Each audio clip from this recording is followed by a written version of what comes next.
Hello Sagittarius, welcome to the Plaid Sheep Oracle. This is the last of this group. I mean for these readings to be timeless, that you could show up here 5 years from now and that this reading would have meaning and usefulness for you. But they are also informed by the time when I do them. And at the moment we are mere days away from the Aries new moon at 0 degrees of Aries on March 21st, 2023. And then there is a second new moon in Aries on April 20th at 29 degrees 50 minutes. Just 4 and a bit hours before the sun moves into Taurus. And with Jupiter also in Aries, and Vesta has been in there, there's this sense of renewal, of new beginnings. Also this, major planets moving signs. Saturn just moved into Pisces, and he is there permanently. He does have a retrograde, as he does every year, but he's only going to get back to the 0 degree of Pisces. He will not re-enter Aquarius. And then Pluto enters Aquarius for 2.5 months on March 23rd. Venus just entered Taurus yesterday. So there is all of this sense of change and renewal happening. And I think that you're really, you're really feeling it. We've been talking about in the other readings in this group about kind of a time of preparation, of, kind of crossing the T's and dotting the I's and finishing things up, and maybe taking time to really enjoy this space. Because it's quite possible that, if your life has been really sort of uneventful, that state of affairs will not continue, that things are going to start to move after these new moons. And you may look back wistfully on these days when you had, all sorts of extra time.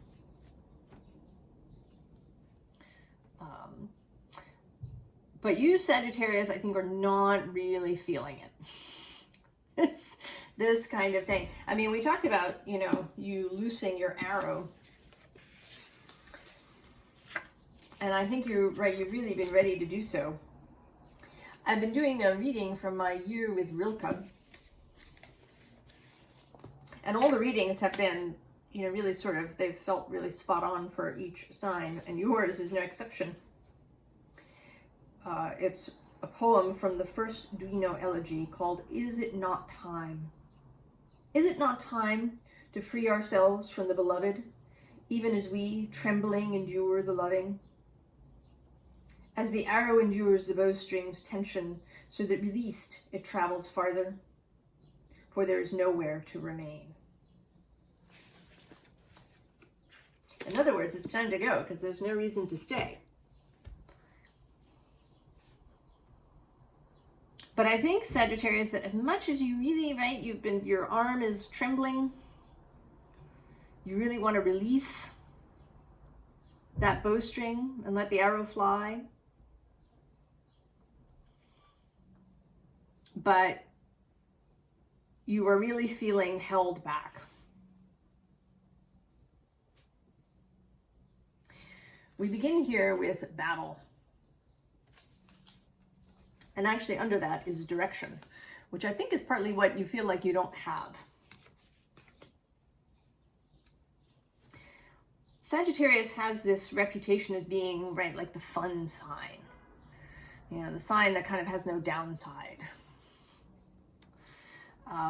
But that, of course, is untrue. All of the signs have, what we could call a shadow aspect. And I think that for Sagittarius, it's that you may have more difficulty than some other signs with sort of with the traumatic spaces, with in fact your own shadows.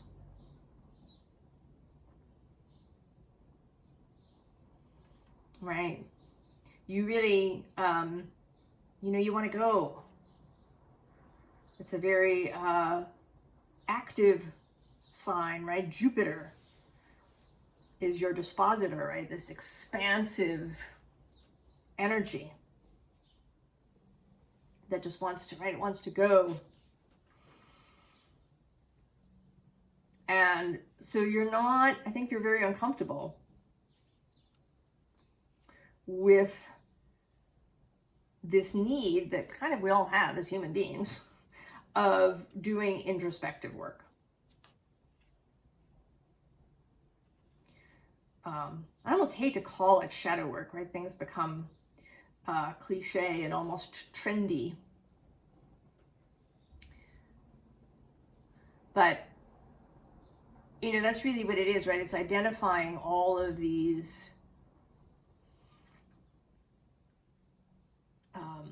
shadowy, these darker aspects, stuff that has perhaps been hidden, or that is very painful, or that we don't want to look at. And it's not about, right, like disowning anything, but about integrating it, about bringing these energies into the fold, about becoming comfortable with the fact that, sometimes we're envious, or we're snarky, or we have these wounded places. And I think sometimes that signs like Sagittarius, actually the fire signs in general, I think can have a lot of difficulty with these childhood wounds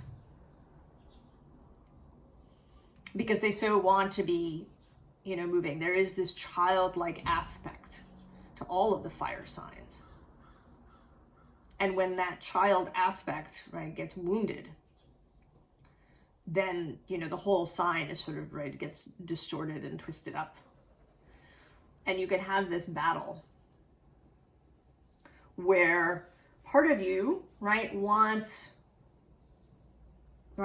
to be childlike, wants to rush out into the world and explore it with, with a child's wonder. But you've become really wary.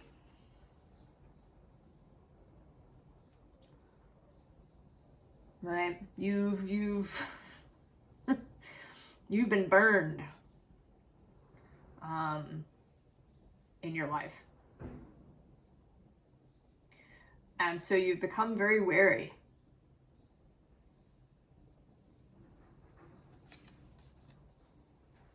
And also, right, we have this sense of something being buried in this card, of being hidden. I think that you, right, you don't like to do that work. Because it is, right, it is painful. And it can take time. It's not this, right, it is not the kind of work where a quick fix will do. Right, this personal work that we do takes time. And there may be ups and downs, and we have one insight and we sort of work through that, and then time goes by and then we have another insight. As we clear away, whatever we've put on top, right, in order to hide those things from ourselves.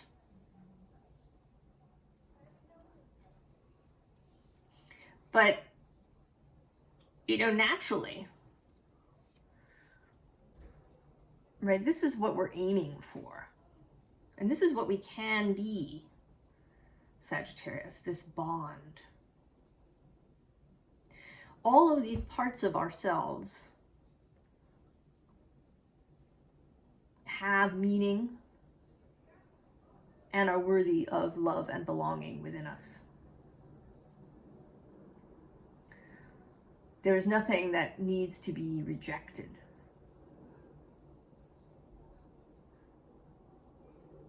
I mean, sometimes things, right, can pass on, right, ways of being can die. But it isn't really, right, it's not like a death, where we bury it and it's gone. It's really more that something dies and we bury it and then it is reborn.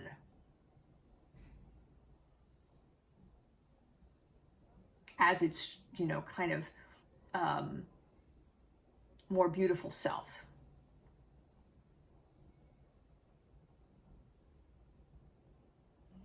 Right, so there may be ways of being that you picked up along the way. And it could be anything, right? It could be people pleasing. It could be getting into a lot of conflicts and confrontations. It could be always doing everything yourself so that you don't have to ask for help because, that's disappointing or problematic.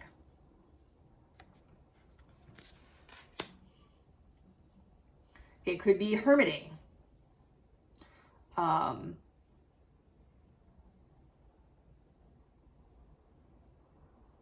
Right? It could be manifesting all kinds of, problems for yourself that you have to solve. That's a favorite of mine. And I think is sometimes a fire sign, particularly a cardinal or mutable fire sign kind of thing, right? Creating problems that we then have to solve.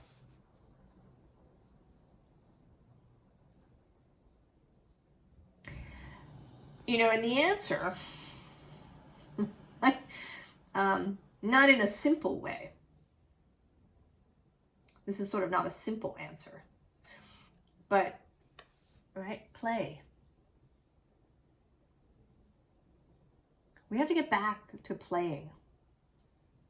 And it's right, we lose this ability, or we develop a very narrow vision of what this means. That it means that we, play games, or that we, go to the beach, or that we, do something exciting, right? That seems like fun. But that may not be really the only way to play. There may be quiet, more intellectual ways to play. There could even be play with this self-exploration process. Right? It doesn't have to be some sort of grim exercise where we trudge down into the basement of our lives. Right? If we think about it as a child might, right? A child would really enjoy exploring the basement or the attic, right? Who knows what interesting things are there? They aren't just scary things. There's, dreams and skills and talents maybe that are hiding in the old dusty boxes that we can find. And so if we approach all of these things, right, with a sense of play, right, that's trying to uplift that Sagittarius energy. And here we have the King of Fire. And this is the possibility. Right, this heart-centered, wise, open, gentle, yet strong energy. The king is, in the Hermetic tradition, Leo, but here, right, he is sort of all the fire signs in their mature form. Right, and actually in their mature masculine form. I think that many of us have a deep wound in that sort of masculine protector aspect that we all have.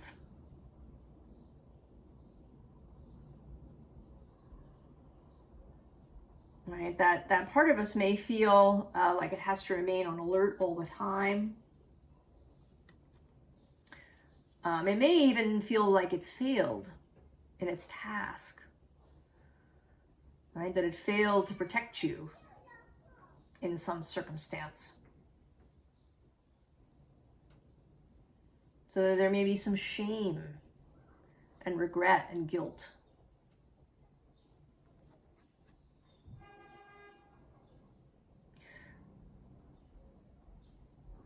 But this, right, this is the healed version of that protector aspect.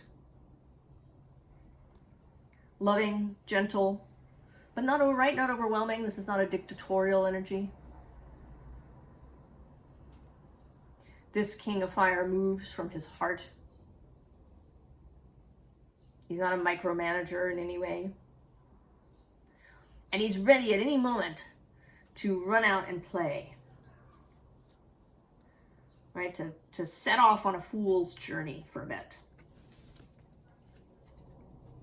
And underneath him is this Ace of Earth. Right? This expectant new beginning.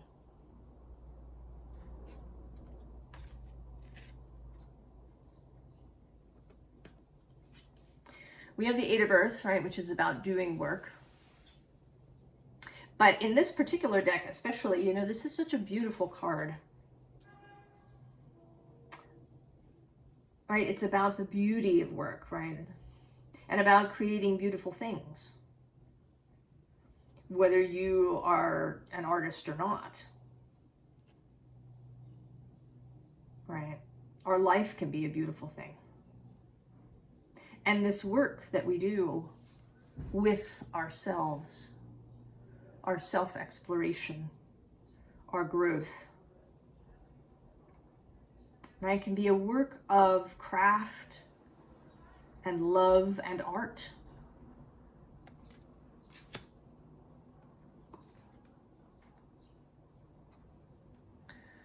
Right, finding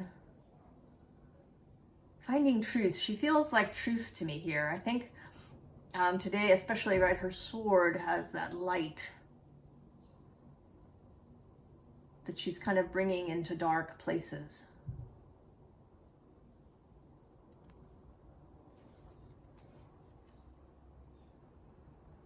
That she's standing here today kind of as the feminine, bringing this gentle, even light, this Venus aspect into those dark places where we feel especially sensitive. And here, right, is the light, the Ace of Fire. This card, or at least another fire card, has come out in every single reading, bringing the energy of those new moons that are coming.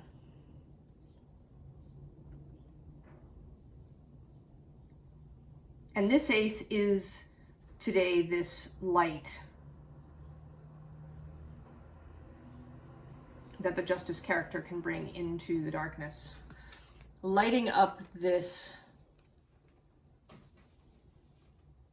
person who is you.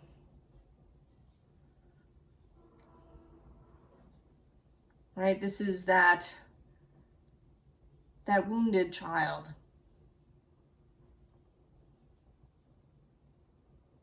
And all the other damaged parts of ourselves. The distorted parts of ourselves. The ways that we had to make ourselves, right, to survive. And this is not in any way our fault. We and our inner protector did what they had to do. You did what you had to do. There is no blame. But now we take on the responsibility of changing, of coming out of this Five of Earth, overgrown, lonely space.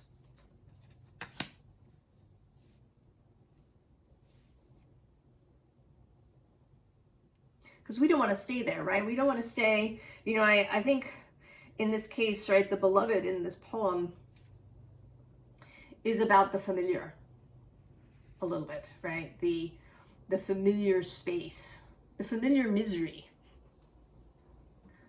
that we have, that's comfortable, not because it's really comfortable, but because it's familiar.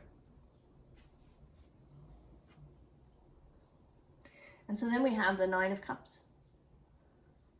Emotional sovereignty. And wish fulfillment. This is considered the wish fulfillment card.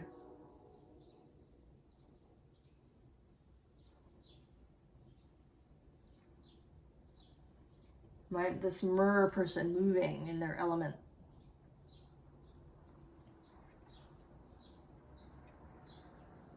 Right? And it's like there's this kind of back and forth between this cup, and this brings us to that grail that we've been talking about for the last several months. Both the internal grail that we carry with us, our heart space, our knowing of what we wish to be and have and know and do, and then what source is extending to us. And that these two grails, right, can work in harmony. Heart to heart. And I think here that this again is you, and you're sort of staring into this new world that looks, right, like, yes, you would like, right, you want this new world. Right, you're staring deeply into it. There's stuff in there that you want. That feels really, really good. But then there's this Knight of Pentacles. And today in particular, he looks as if he's sort of pulling back on the reins, right? He's leaning back in the saddle on this dragon, like he's holding the dragon back. So there is something. And I think that the something is this Ten of Swords that comes after it, right? He has seen this up ahead, and it just doesn't look good. But you have to pass through it, Sagittarius. You can't, right? There is no way around or under or over this Ten of Swords energy. You must go through it in order to get to the other side. I mean, you could, right? You could stay here. You would absolutely have that choice. And I'm not even going to say that you should do this, right? I don't like to use the word should. So it is absolutely up to you. But if you want to reach the other side and to, right, reach this new world, you have to go through the Ten of Swords. You have to come to terms with these things that are within you.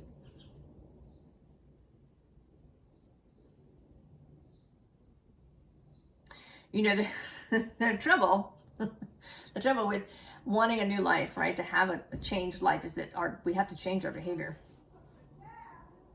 We have to change how we behave and how we think, right, which is what leads to our behavior, right? We have to change our thoughts and our behavior. Otherwise, we won't get the new world.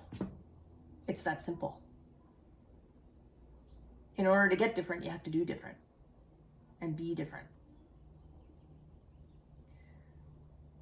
So you cannot continue to move through the world the way that you have been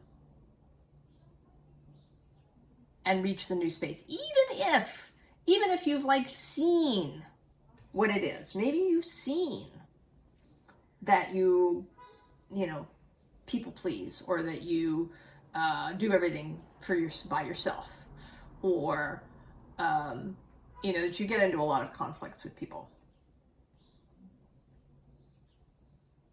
But seeing it is not enough. You have to change it. And in order to do that, right, you have to pass through this Ten of Swords. Even though it can be painful, right? You have to help these aspects of yourself transform. And that does mean confronting all of those things. And it may mean confronting things that you haven't up until this point. There may be something buried very deep that you haven't even dared to look at.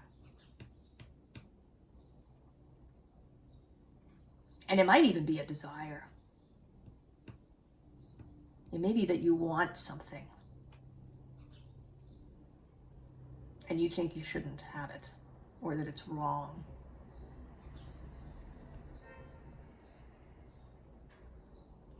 So you have to find out if there's anything remaining in there,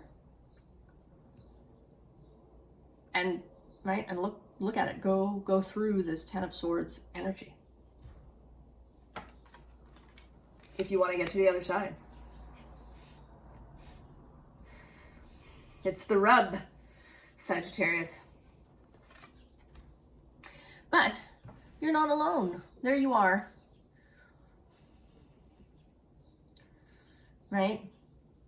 And these two figures, I think, are both, right, two internal parts of yourself, right? There's the receptive side and the go get it and protector side. So there are all the sides of yourself, all the parts of yourself that can work together. And then there's also other help that you can have, right? There's the source of all things. There's your own soul. There's your invisible fellowship and your guides and your angels, however you wish to call them. And then there's actual people. Friends, colleagues, family, whoever it is. Strangers even sometimes, right? We can meet up with someone and, they just have a little conversation, right? And while we're waiting in line for our coffee, and suddenly revelation because of something they've said. You are absolutely not alone.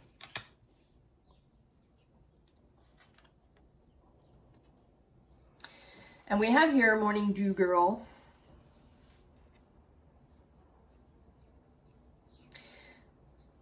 She is part of you, right? She's been collecting experiences. I feel like these dewdrops are experiences.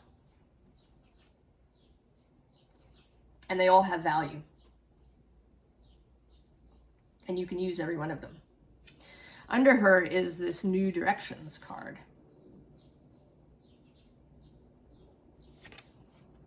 Right, it's time to go.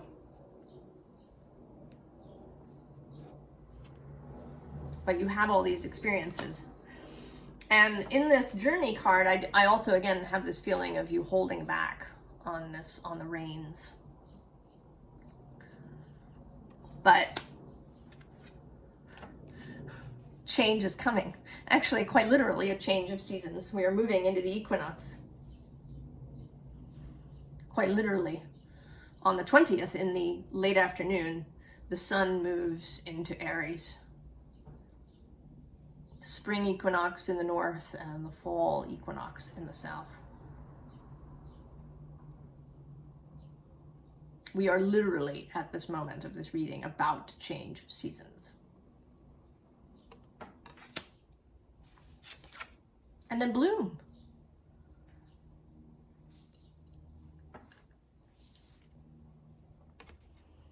I love this. This is one of my favorite cards in the deck. I love this card. Right, there's this, this pink, beautiful pink color. The high heart chakra color. And just right in the color of spring. I imagine that most of you listening to this are here in the Northern Hemisphere.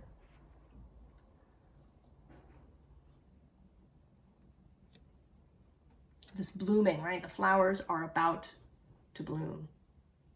And you can as well. So the advice here, starts with the devil. Here he is. But lately, this devil, this particular devil in this deck, has seemed to me like he's waving. Bye! Time to go. It was great having you.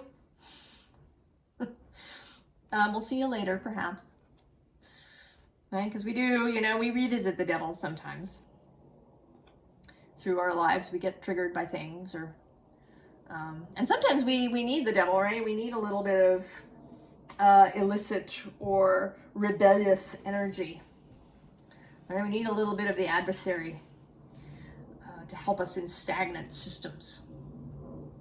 And under him is the world again. So how do you wave bye-bye to the devil? The first thing, of course, is that you have to choose.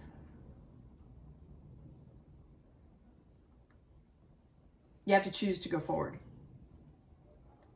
Even though it means passing through that Ten of Swords energy that looks so daunting.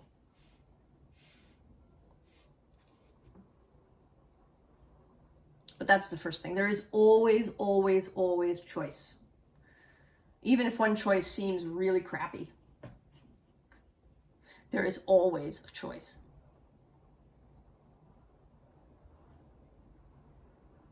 So we have to choose. And if we choose, right, if we choose this wand, if we choose to pick up this Ace of Wands, this Ace of Fire, and move with it. And here, right, in this page, childlike energy, right? This is the youngest member of the wand court. Exuberant, youthful, joyful, open, wondering.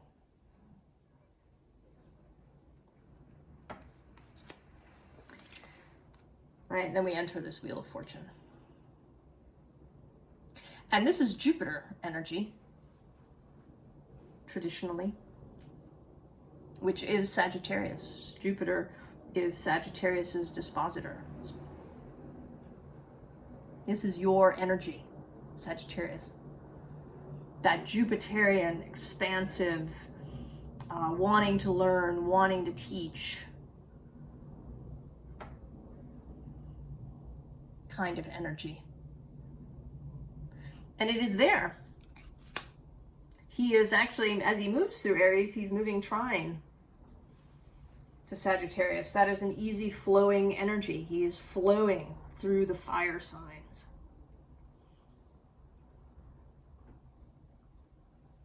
At this moment.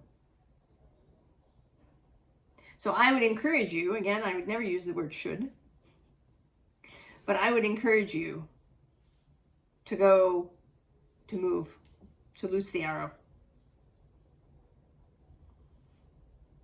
Even though you have to pass through this energy. Because although it's fearful and daunting and it may suck for a bit to look at things that you really haven't wanted to look at, you will free yourself from this.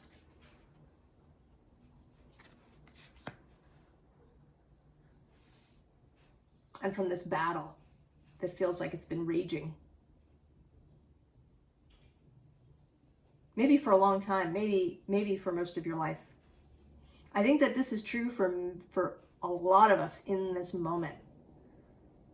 That these changes that are happening now are things that we have carried through our whole life. Whether we're 25 or 50 or 80 or 90 even, perhaps.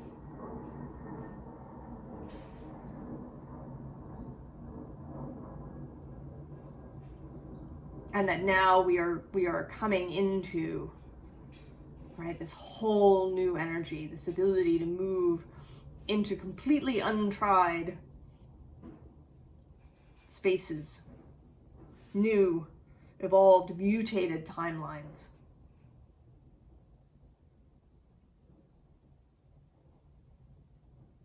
And I hope that that is attractive enough for you, Sagittarius, that you're willing that you're willing to move through this difficult energy.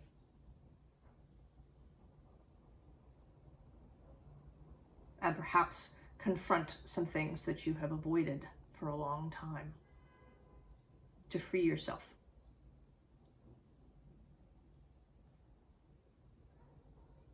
I wish you all of the very best, Sagittarius. And I will see you on the other side of the new moon. So long.